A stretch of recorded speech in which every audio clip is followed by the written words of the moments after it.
أعوذ بالله من الشيطان الرجيم بسم الله الرحمن الرحيم بسم الله الرحمن الرحيم. السلام عليكم ورحمة الله وبركاته. الحمد لله رب العالمين والصلاة والسلام على أشرف الأنبياء والمرسلين نبينا محمد وعلى آله وصحبه أجمعين. أما بعد، إخواني في الدين وأخواتي في الله رحمكم الله، أوصيكم ونفسي بتقوى الله فقد فاز المتقون. Para jemaah yang dimuliakan Allah Subhanahu wa taala, alhamdulillah kita selalu memuji Allah Subhanahu wa taala. Dialah Rabbul Alamin, la ma'buda bihaq illallah, tidak ada sesembahan yang disembah secara benar kecuali hanya Allah semata di alam semesta ini. Dialah ilahul awwalina wal akhirin,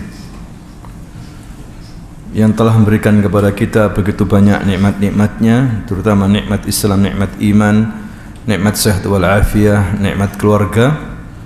Maka marilah kita syukuri nikmat-nikmat Allah itu dengan kita banyak beramal saleh, mendekatkan diri kepada Allah, dan banyak mempelajari agamanya ini, mencintai agamanya, mencintai Rasulnya, membela agamanya ini, hadirin sekalian. Dan wala tamutunna illa wa antum muslimun, jangan sampai mati kecuali sebagai seorang muslim. Ya, karena Islamlah agama yang diterima oleh Allah Subhanahu wa taala dan diridhoinya. Setelah diutusnya Nabi Muhammad sallallahu alaihi wasallam, hanya Islam yang diterima. Kalau ada orang yang meluk selain Islam, tidak diterima oleh Allah, dihukumi kafir. Walaupun dia baik di dunia, dia tidak bisa diterima oleh Allah di akhirat dan termasuk penghuni neraka jahanam. Maka ini wajib kita syukuri. Ya, dengan mengenal Allah maka hati kita menjadi tenang. Orang yang tidak mengenal Allah maka hatinya keras, hidupnya hampa, dan cenderung untuk banyak berbuat kejahatan dan kezaliman. Ala bi dzikrillahi tatmainnul qulub, dengan mengingat Allah hati menjadi tenang. Hadirin sekalian, dengan salat kita mengingat Allah, menghadiri majelis ilmu kita mengingat Allah Subhanahu wa taala. Dan inilah ibadah yang sangat agung. Ibadah yang sangat agung karena kita di dunia ini diciptakan oleh Allah untuk ibadah. Maka marilah kita banyak beribadah. Ya, setelah kita bekerja, banyak beribadah kepada Allah. Kita datang pergi ke masjid ini, ya, adalah suatu amalan yang sangat besar. Hadirin sekalian, daripada kita gunakan waktu kita untuk hal-hal yang tidak bermanfaat, karena waktu kita juga akan ditanya oleh Allah. Wa an umrihi fima afnah wa an syababi fima ablah. Kata Nabi, manusia nanti tidak bisa bergerak kedua kakinya sampai ditanya oleh Allah tentang 4 hal. Yang pertama, an umrihi fima afna, yaitu tentang umurnya. Untuk apa dia gunakan umurnya selama hidup di dunia ini?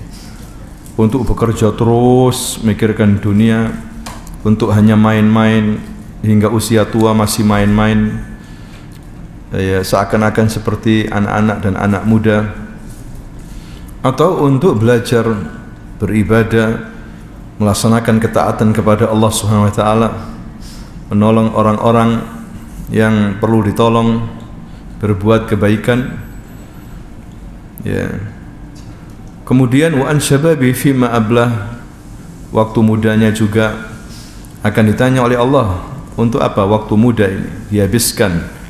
Waktu muda adalah masa yang bagus untuk beribadah, untuk berjihad, untuk beramal saleh, kuat, cepat. Ya, tapi kebanyakan banyak anak-anak muda digunakan waktunya untuk hal-hal yang tidak bermanfaat. sampai hilang masa muda, ganti masa tua. Ya, tidak mendapatkan hal-hal yang banyak positif dalam hidup ini, kecuali ya pergi ke sana, berkumpul di sana hanya untuk hal-hal yang tidak bermanfaat. Begitu banyak di antara kita pemuda-pemuda Islam ini ya tidak menggunakan waktu luangnya untuk hal-hal yang bermanfaat. Yang ketiga adalah wa'an malihi min aina iktasab wa fima anfaqah. Tanya tentang masalah hartanya, dari mana harta ini? Kata Nabi, ditanya seperti itu, ya, min halal atau min haram, dari yang halal atau dari yang haram. Kalau dari yang halal diaudit oleh Allah Subhanahu wa taala, sangat ketat. Kalau dari yang haram langsung azab. Ya, apalagi zaman sekarang ini Nabi sudah mensinyalir, ya, sudah memprediksi, sayati ala nasi zamanun la yubadil mar'u min aina akhada malahu an min haram an min halal. Akan datang suatu zaman di mana manusia tidak peduli dari mana dia mengambil hartanya, dengan cara apa dia bekerja, ya, dari cara yang halal maupun yang haram. La yakhafullah, enggak takut kepada Allah Subhanahu wa taala. Hadirin sekalian, wa fima anfaqah, kalau sudah dapat harta ditanya juga, kamu keluarkan untuk apa harta ini? Di jalan Allah atau di jalan syaitan? Kan begitu ya, hanya ada dua jalan. Ya, hadhihi sabili, ittabi' hada sabili, ikutilah jalanku ini. Wala tattabi' subul, jangan kamu ikuti jalan-jalan, karena di situ ada setan. Berarti ada dua jalan.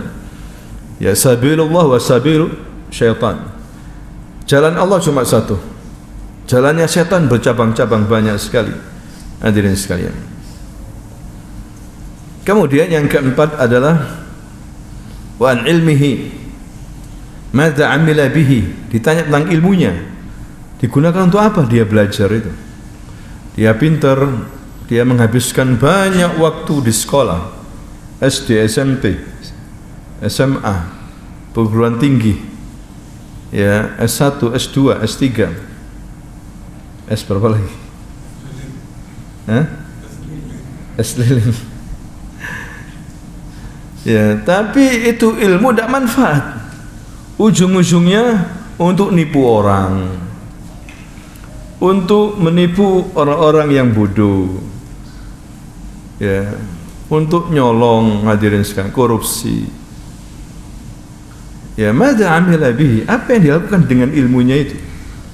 Makanya kita minta kepada Allah ilmu yang bermanfaat, karena banyak orang belajar tidak manfaat ilmunya. Ya, mungkin ketika belajar tidak ikhlas, tidak ada adab-adab yang baik terhadap gurunya. Ketika dia lulus, la yanfa', tidak manfaat ilmunya. Rasulullah berdoa, hadirin sekalian, setiap habis subuh dalam doanya beliau mengatakan apa? Allahumma inni as'aluka ilman nafi'an wa rizqan tayyiban wa amalan mutaqabbala. Kullu yawm ba'da subuh, ba'da salat subuh, Rasulullah yad'u, ya, yu'allimuna an nad'u Allah subhanahu wa ta'ala, nas'alullah awwalu syai' nas'alullah ta'ala an yarzuqana ilman nafi'an, minta agar Allah berikan kita ilmu yang bermanfaat, ilmu nafi'. Ya, begitu banyak orang belajar, walaupun orang belajar di pondok, tapi lihat mana yang bermanfaat. Ya, hadirin sekalian, sedikit yang bermanfaat. Ilman nafi'an wa rizqan tayyiban, rizq tayyib, halal. Kemudian apa?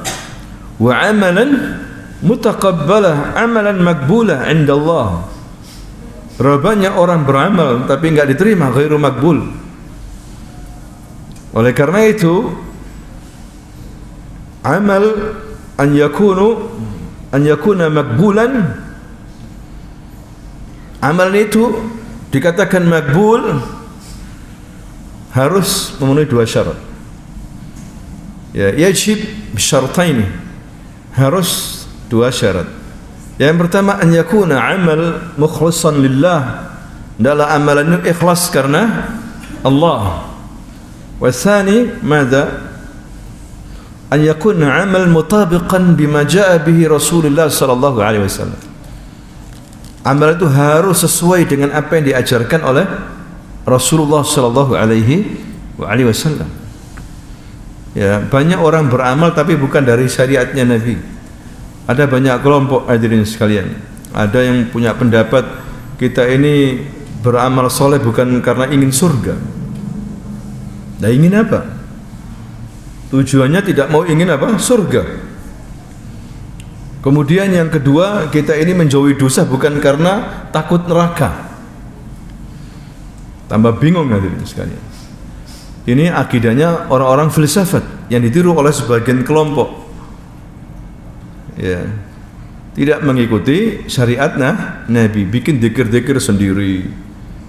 Ya, cara ibadah sendiri. Ada yang beribadah sambil apa? Dzikir sambil goyang-goyang, menari, muter-muter, geblak habis itu. Langsung nyatakan diri saya menyatu dengan Allah. Allah saya Allah. Sebagaimana perkataannya siapa? Ibnu Arabi. Ibnu Arabi, Abu Yazid Al-Bustami, tokoh-tokoh sufi. Ya, jadi mereka bikin syariat sendiri. Mereka mengatakan ilmu itu ada dua, ilmu zahir, ilmu batin. Ya, kalau kita ini ilmu zahir katanya.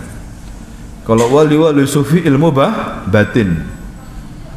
Sudah tidak berlaku lagi taklif, ya, tidak berlaku lagi ibadah solat, ibadah puasa, tidak berlaku lagi. Itu hanya untuk orang awam. Syariat Nabi Muhammad untuk orang awam. Kalau ulama-ulama sufi, ya mereka sudah punya ilmu kasyaf, ilmu laduni yang nggak butuh belajar. Ilmunya sudah bukan di pinggir lautan, tapi sudah menyelam dalam ke dalam lautan. Kalau ilmunya Nabi itu sampai di pinggir lautan saja. Istihza'an li Rasul. Ya, mengejek ajaran Rasulullah sallallahu alaihi wasallam. Memang ajaran mereka diambil dari apa? Persia. Ya, Majusi, diambil dari Buddha, diambil dari Hindu, diambil dari filsafat Yunani, bukan dari Islam. Hadirin sekalian. Nah, ini yang perlu kita pahami di sini. Maka sebaik-baik syariatnya Rasulullah. Ya, karena apa yang dikatakan oleh Nabi itu langsung dari Allah. Wa ma yantiqu 'anil hawa in huwa illa wahyu yuha. Nabi itu ngomong bukan dengan hawa nafsunya, tapi wahyu dari Allah. Makanya ada sahabat mengatakan, "Ya Rasul, a'aktub wa anta al-ghadab?" Apakah aku tulis hadismu ya Rasulullah? Walaupun kamu marah, uktub, tulis. Wallahi la yakhrus min hadza ila al-haq. Demi Allah, enggak keluar dari ini kecuali apa? Hak. Nabi, ya, kalau kita kan banyak haratnya, banyak dosanya kalau ngomong. Kaum muslimin banyak dusta. Ya, kayak kacang goreng dusta itu, padahal dusta termasuk kabair. Iyyakum wal kadzib. Ya, fa innal kadzib yahdi ilal fujur wal fujur yahdi ilan nar. Jauhilah oleh kalian dusta, karena dusta membawa kepada dosa dan dosa membawa kepada neraka. Wala yazalu rajulu yakdzib hatta yuktaba 'indallahi kadzaban. Ketika seorang sudah sering berdusta, maka langsung dicap oleh Allah dia ini kadzab. Ya, kadzab. Nabi ketika ditanya, "Ya Rasulullah, Muslim yasrik, apakah seorang Muslim mencuri?" Nah, bisa jadi. Yazni, nah, berzina, bisa jadi. Yakdzib, la. Berdusta, tidak. Maka hadirin sekalian, inilah akhlak utama seorang Muslim, as-sidq, yaitu apa? Jujur. Wa kunu ma'as sadiqin. Kata Allah SWT, wa kunu ma'as sadiqin. Hendaklah kamu bersama orang-orang yang apa? Jujur. Ya, orang yang jujur akan selamat. Alaikum bis-sidq, hendaklah kalian jujur, kata Nabi. Fa inna as-sidq yahdi ila al-birr, karena jujur itu membawa kepada apa? Al-birr, kebaikan. Ya, kebaikan, semua kebaikan. Kalau kita jujur dalam berdagang, kita mendapatkan kebaikan dalam segala sisi. Al-birr ini kebaikan yang luas. Ya, berumah tangga dapat kebaikan, berbisnis dapat kebaikan, apalagi bermuamalah dapat kebaikan. Bir, semuanya syaratnya jujur. Hadirin sekalian, bisa enggak kita jujur? Ya, kita akan mendapatkan apa? Al-bir yahdi ilal bir, wal bir yahdi ilal jannah, dan kebaikan membawa kepada apa? Surga. Wala yazalu rajulu an yasduq hatta yuktaba indallahi siddiqan. Ketika orang itu terus menerus jujur, ditulis oleh Allah dia siddiq, dan sudah mendapatkan gelar satu orang dari umat ini siddiq. Siapa? Abu Bakar, dan putrinya Aisyah Siddiqah binti Siddiq. Nah, hadirin sekalian dimuliakan oleh Allah Subhanahu wa taala, pada pertemuan yang lalu kita membicarakan bagaimana dakwah Nabi di Mekah, awal-awal dakwah, bagaimana Nabi mendapatkan tantangan yang luar biasa, intimidasi, tekanan. Bahkan Nabi menyuruh sahabat-sahabatnya hijrah ke Habasyah. Tidak mudah Habasyah, Ethiopia, Afrika, panas hadirin sekalian, tapi mau enggak mau disuruh hijrah. Ya. Karena di sana ada Malik, ada raja Nasrani azim dan juga besar, punya pengaruh kuat. La yutlimu ahadan indahu, tidak menzalimi seorang pun kalau dia itu benar di sisinya, tidak dizalimi walaupun beda agamanya. Makanya umat Islam disuruh hijrah ke sana, meninggalkan Mekah, tanah airnya, tanah haram, tanah suci. Mau enggak mau harus ditinggalkan hadirin sekalian, karena orang kafir Quraisy sudah tidak suka. Nabi dianggap oleh masyarakat Quraisy tidak sejuk dalam berdakwah. Paham ya? Banyak orang sekarang ini, fulan dakwanya enggak sejuk. Kita cari yang sejuk. Parameternya apa ini? Sejuk enggak sejuk ini? Tidak boleh dalam dakwah seorang dai mengikuti masyarakat, tidak boleh. Harus dia mengikuti manhajul Nabi, manhajul anbiya, pedomannya Nabi hadirin sekalian dalam dakwah itu. Ya. Seorang dai harus amar ma'ruf nahi munkar. Dia mengatakan yang baik itu baik, dia harus melarang kalau ada kemungkaran. Walaupun masyarakatnya menyuruh diam, tidak boleh. Harus menyampaikan ini haram, ini munkar, ini syirik, harus menyampaikan. Karena itulah Nabi dikatakan tidak sejuk dalam dakwanya. Bahkan Nabi dituduh apa? Memecah belah. Orang Quraisy datang ke Abu Thalib, pamannya. Kenapa datang ke Abu Thalib? Karena pamannya Nabi itu tokoh Arab, disegani. Makanya ini adalah suatu hikmah dari Allah. Kenapa pamannya Nabi itu hadirin sekalian kafir, musyrik, ya, tidak masuk Islam? Ada hikmahnya supaya bisa membela Nabi. Coba kalau Abu Thalib muslim, habis itu Nabi. Abu Thalibnya diganyang sama orang Quraisy. Ya, justru dia musyrik, kafir, masih kafir. Ya, membela Nabi, tidak berani mereka membunuh Nabi.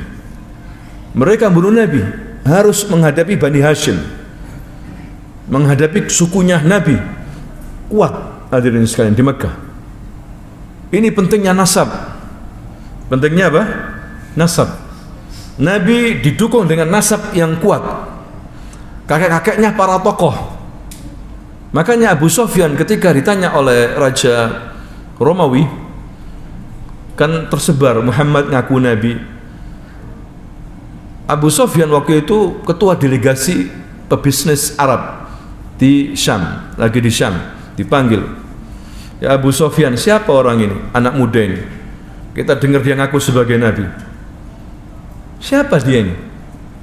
Maka Abu Sufyan pertama kali mengatakan apa? Hadar rajul Dzu nasab indana. Ini orang nasabnya tinggi, kedudukannya tinggi di Mekah ini. Tinggi. Maka Nabi mengatakan apa? Ta'allamu ansabakum, belajarlah nasab kalian. Ya, dan dalam Islam itu hadirin sekalian bisa kita melihat potensi anak dengan nasab. Nabi itu jadi tokoh, ya, ini prediksi manusia, pemikiran manusia, karena kakek-kakeknya tokoh. Pasti biasanya itu apa? Cucunya atau apa yang mewarisi. Karena tokoh, hadirin sekalian. Makanya nasab itu penting, disuruh nikah secara halal, ya, supaya jelas nasabnya. Kakekmu siapa? Harus supaya ingat. Ya mungkin di Ampel ini Masya Allah perhatian sama nasab, tahu fulan bin fulan, saya anaknya ini, saya ini, sampai mungkin 5, 6. Ya, tapi sebagian masyarakat kita tidak tahu kakeknya siapa, keturunan siapa. Bisa jadi dia keturunannya Raja Majapahit, tidak tahu dia. Ya, keturunannya apa? Ken Dedes misalnya. Ya, minimal tokoh. Oh, karena di kakeknya ada tokoh, makanya cucunya jadi apa? Tokoh, begitu. Itu bisa melihat potensi anak dari nasab. Oh, Muhammad, katanya raja siapa? Romawi. Oh, makanya dia itu ngaku nabi jadi tokoh karena kakeknya apa? Kepala-kepala suku. Itu penilaiannya orang Romawi, hadirin sekalian. Abu Thalib waktu itu pemimpin. Datang orang-orang Mekah. Ya Abu Thalib, anta sayyiduna wa ibnu sayyidina. Kamu itu tokoh kita, pemimpin kami, anaknya pemimpin kami. Kita hargai kamu. Kamu yang tertua, senior kita. Tapi ini ibnu akhik, anak daripada saudaramu ini. Anak daripada saudaramu ini, sepupumu ini, apa? Ponakanmu ini. Sabba alihatana, sudah mulai mencelah Tuhan-Tuhan kami. Wa farraqa dinana wa ahlina, dan telah memecah belah agama kami dan memecah belah keluarga kami. Sejuk enggak ini dakwahnya Rasulullah? Dianggap tidak apa? Sejuk, hadirin sekalian. Hati-hati dengan kalimat sejuk dan tidak sejuk ini. Ketika seorang dai mendakwakan Islam dengan baik, memberitahu ini hal haram, katanya enggak sejuk. Yang sejuk itu maksudnya sesuai dengan apa? Pesanan. Jangan bilang ini haram, jangan bilang. Bilang gini aja, ya, diatur dai-nya hadirin sekarang ini. Kalau enggak, kamu enggak tayang lagi di TV kamu. Ya, kalau harus sejuk, ya susah hadirin sekalian. Ya seperti itu. Nabi aja dikatakan tidak sejuk dakwanya, bahkan dituduh memecah belah kaumnya Nabi. Karena iya, Nabi sudah mulai mencelah Tuhan-Tuhan mereka. Hadza Hubal wa Latta wa Uzza. Kenapa kalian sembah ini?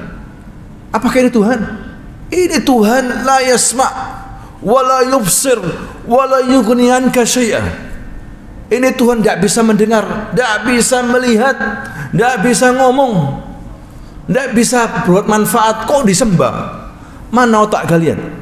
Itu Nabi hadirin sekalian di Mekah ketika dakwah jahiliyah. Makanya mereka mengatakan apa? Qad sabba alihatana. Ini ponakanmu ya Abu Thalib sudah mencela Tuhan-Tuhan kami, memecah belah persatuan kami. Terakhir, selesaikan dia, ya, atau serahkan ke kita, kita bunuh dia. Kau kita kasih Imarah ibn Walid, anaknya Al-Walid. Saudaranya siapa? Khalid bin Walid. Al-Walid itu punya anak 10 laki-laki, besar-besar, ganteng-ganteng.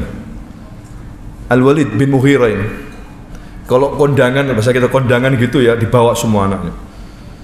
Samping kanan 5, samping kiri 5. Anaknya ganteng-ganteng, bagus-bagus. Yang terutama Imarah. Ini Imarah buat kamu ya Abu Thalib, serahkan Muhammad kita bunuh. Kurang ajar ini anak ini. Sudah nggak kuat orang Quraisy hadirin sekalian. Tapi apa diserahkan? Lah. Engkau bunuh ponakanku, engkau berikan aku imarah. Keterlaluan kalian. Tidak kita serahkan. Udah sepakat dia mengumpulkan keluarganya Bani Hashim, tidak menyerahkan Muhammad. Bahkan katanya Abu Thalib, berbicara ya Muhammad apa yang kamu suka, berbicara.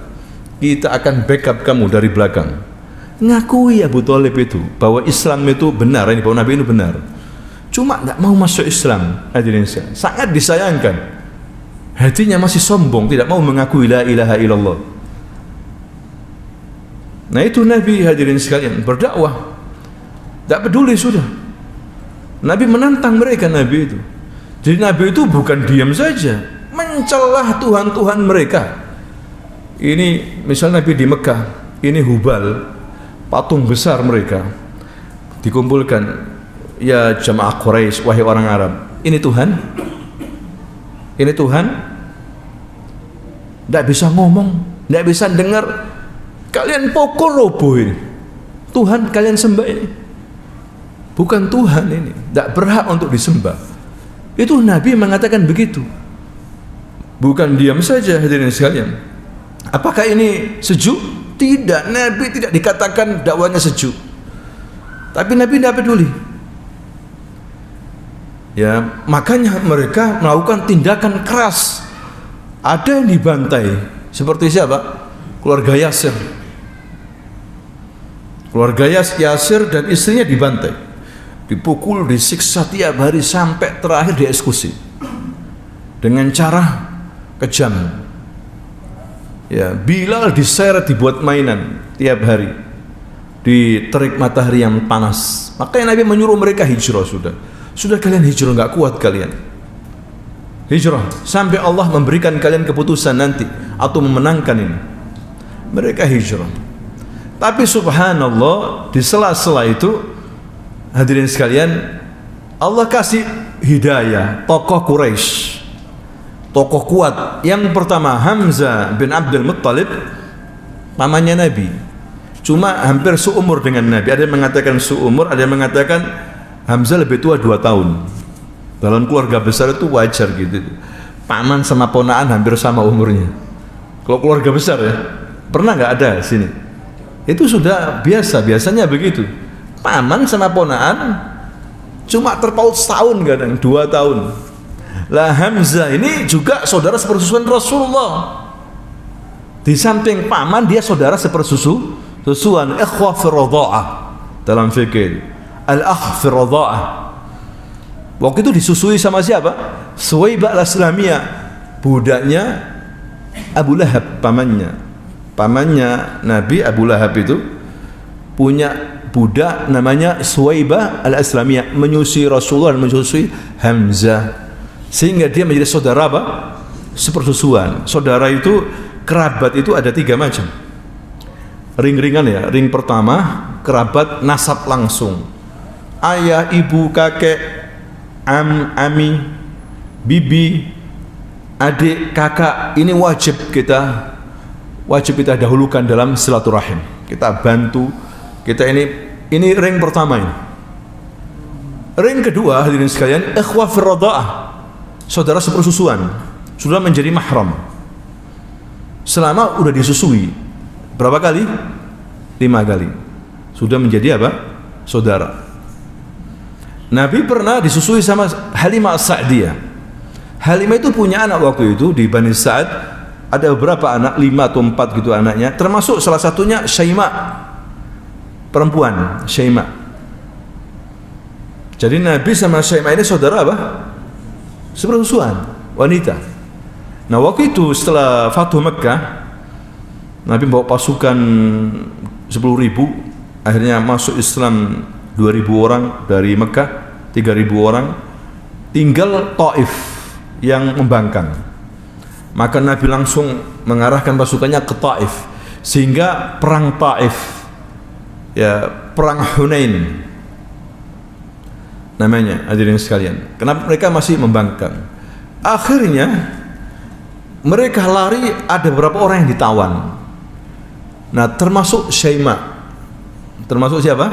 Syaimah, Rasul diberitahu, ya Rasulullah, dia Syaimah, wanita ini namanya Syaimah, putrinya siapa? Halimah. Nabi kaget dilihat Syaimah, kamu Syaimah? Iya. Langsung dikasih selendangnya Nabi, dikalungkan, dihargai sama Nabi karena dia menjadi apa? Saudara sepersusuan. Diajak masuk Islam Syaimah ini. Syaimah malu-malu, akhirnya dihargai sama Nabi. Hadirin sekalian, nah itulah yang terjadi. Jadi waktu itu Hamzah masuk Islam, orang kuat, tersohor di Quraisy, berani, pinter, cerdas. Anaknya siapa? Anaknya pemimpin Arab, Abdul Muttalib. Hadirin sekalian, ini orang kuat, ya, Abdul Muttalib ini terkenal. Hamzah masuk Islam. Bagaimana masuk Islamnya dia? Jadi waktu itu ada Maulah ini budak perempuan miliknya Abdullah bin Jada'an. Abdullah bin Jada'an ini tokoh Quraisy, orang kaya.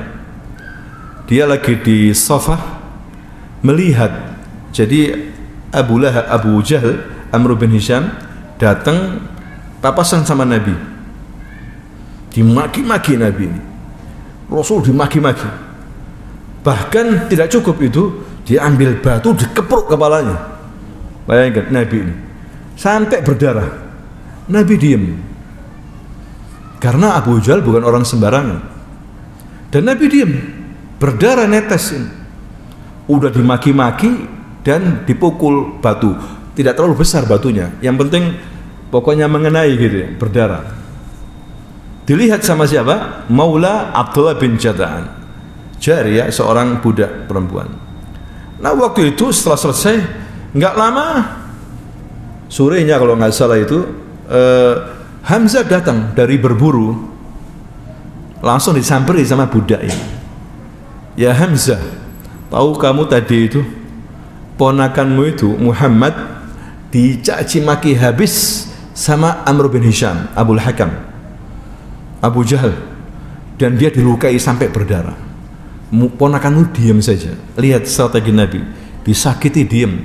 Hadirin sekalian, karena waktu itu masih minoritas Islam ini, ya kan, diam, malah sabar untuk kedepannya lebih baik. Seperti itu. Itu Hamzah diberitahu seperti itu, ponakannya disakiti, enggak terima. Hadirin sekalian, membawa pedangnya, busur panahnya, dicari, itu namanya Abu Jahal. Ya, ketemu di dekat Ka'bah, langsung dipegang bajunya. Ya Abul Hakam, Amr bin Hisham, engkau caci maki keponakanku? Iya. Langsung dipukul pakai busur panah itu, dikepruk, kepalanya, darah muncrat, didorong jauh. Ya. Tahu kamu, sekarang aku sudah masuk agamanya dia. Gitu aja sudah masuk Islamnya. Karena apa? Hamiyah, karena fanatik. Allah kasih hidayah di saat itu juga. Kamu hina saudaraku, sedangkan aku ala dinih, di atas agamanya. Masya Allah, dijongkrokkan itu Abu Jahal. Lah Bani Mahzum, baninya dia, sukunya dia, Abu Jahal gak terima, sukunya berdiri. Ya Bani Mahzum, berdiri kalian, kita bela ini, dari suku kita ini. Lah Hamzah juga ada pembelahnya. Ya Bani Abdi Manaf, Bani Hashim, bergerak kita, jangan sampai saudara kita ini dilukai, ditawur sama siapa ini, hampir mau perang saudara. Hadirin sekalian, akhirnya Amr bin Hisham mengatakan, jangan, aku yang salah karena aku menghina ponakannya. Selesai sudah. Hadirin sekalian, nah itu yang terjadi. Jadi Allah kasih hidayah ini. Ada orang dikasih hidayah karena belajar, karena mendengar dakwah. Ada orang dikasih hidayah karena fanatik, gak terima keponakannya disakiti. Lah di Arab dulu itu fanatiknya luar biasa. Setiap suku fanatik. Hadirin sekalian. Makanya Rasulullah tidak mudah untuk diganggu, tidak mudah. Selama Abu Thalib masih hidup, susah untuk dicidra, itu susah. Paling banter cuma olok-olok. Ya, ini hikmah dari Allah Subhanahu wa taala. Kemudian yang kedua, hadirin sekalian, masuk Umar, tokoh Quraisy juga kuat. Ya, pintar, yaitu Umar Ibn Khattab radhiyallahu anhu. Jadi masuk Islamnya, hadirin sekalian, waktu itu dia berjalan ketemu sama masih dari sukunya Bani Adi, yaitu Nu'aim bin Abdullah. Katanya Nu'aim, ada yang mengatakan Nu'aim sudah masuk Islam, cuma dia sembunyikan. Ya Umar bin Khattab, aina tadhhab? Kenapa? Kemana kamu pergi? Uridu Muhammadan, uridu an aktulahu. Aku menginginkan Muhammad dan aku akan bunuh dia. Taktul Muhammad? Kamu membunuh Muhammad? Bagaimana Bani Hashim, Bani Abdi Manaf tidak membiarkan kamu? Ngomong begitu. Ya, maksudnya di sini hadirin sekalian, begitu kuat nasab itu di Quraisy. Ya. Bagaimana baninya dia, sukunya dia tidak akan biarkan kamu dihabisi sama mereka. Keluarga Muhammad ini besar. Saya tidak peduli, katanya Umar. Aku akan bunuh dia. Sebentar. Ya. Kamu bunuh Muhammad ini, tahu kamu? Adikmu dan suaminya sudah masuk agama baru ini, mengikuti agama Muhammad. Kata Umar, aku curiga sama kamu, jangan-jangan kamu sudah masuk agamanya Muhammad ini. Tidak benar-benar bahwasanya adikmu masuk Islam sudah.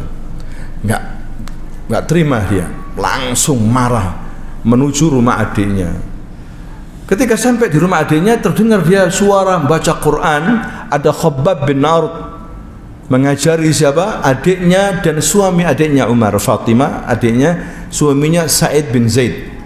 Belajar Quran sama siapa? Khabbab bin Ard. Dia dengar, dan dia bukan orang bodoh. Dia Quraisy yang bisa membaca, bisa menulis. Dia utusan Quraisy. Gedor-gedor itu. Namanya Khabbab bin Ard, guru ngaji ini. Langsung sembunyi di mana? Kolong. Takutnya sama Umar, sembunyi, loncat sembunyi kolong.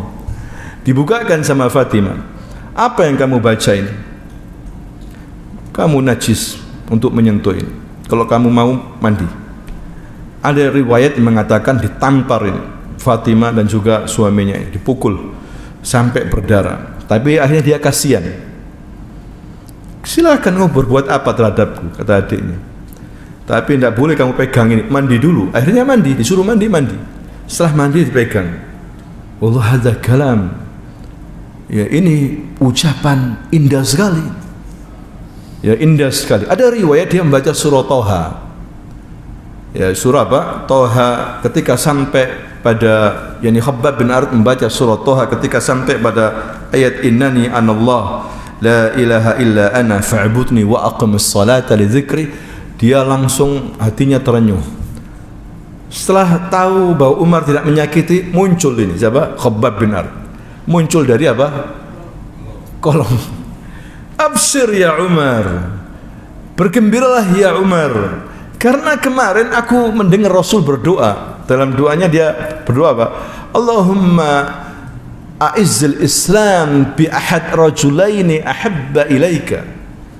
Ya Allah, muliakan Islam, kuatkan Islam dengan salah satu orang saja dari dua orang yang paling kau cintai, Umar bin Khattab atau Abu Jahal bin Hisham atau Amr bin Hisham. Ternyata ya Umar, Allah memilih kamu, mencintai kamu. Tidak memilih siapa? Amr bin Hisham. Baik, kalau begitu mana Muhammad?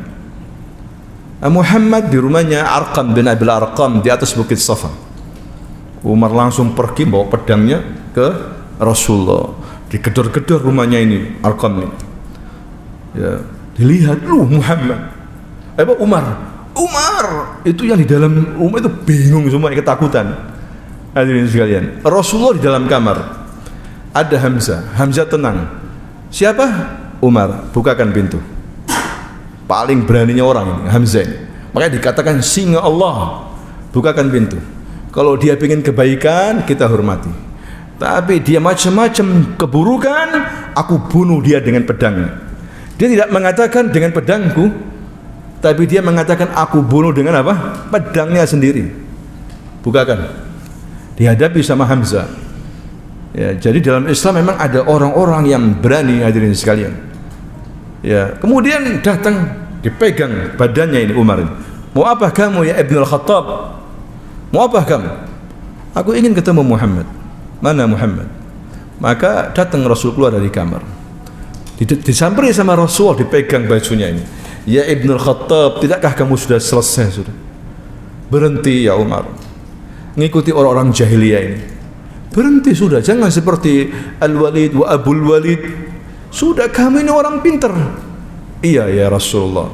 Langsung dia mengatakan asyhadu an la ilaha illallah wa asyhadu anna Muhammadar Rasulullah. Itu yang hadir takbir. Takbir sekeras-kerasnya sampai didengar di Masjidil Haram. Bingung orang-orang. Takbir dari mana? Enggak taunya di rumahnya siapa?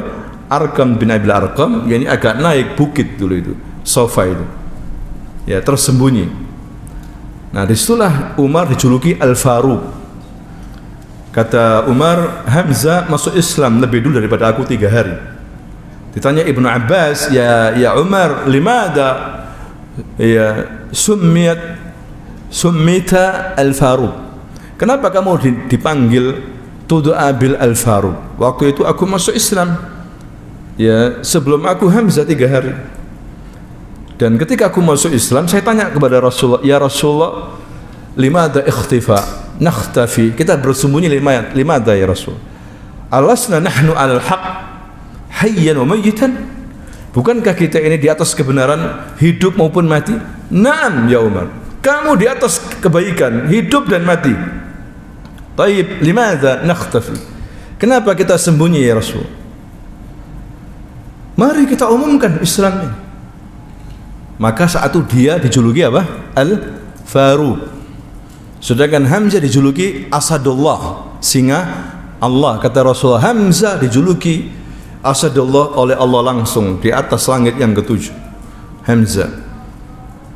Ya, dan Hamzah terbunuh dalam perang Uhud, dibunuh secara licik oleh Wahsy, budak dari belakang.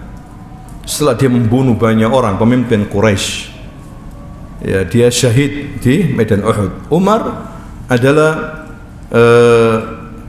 seorang sahabat yang memiliki kedudukan yang tinggi setelah Abu Bakar As-Siddiq.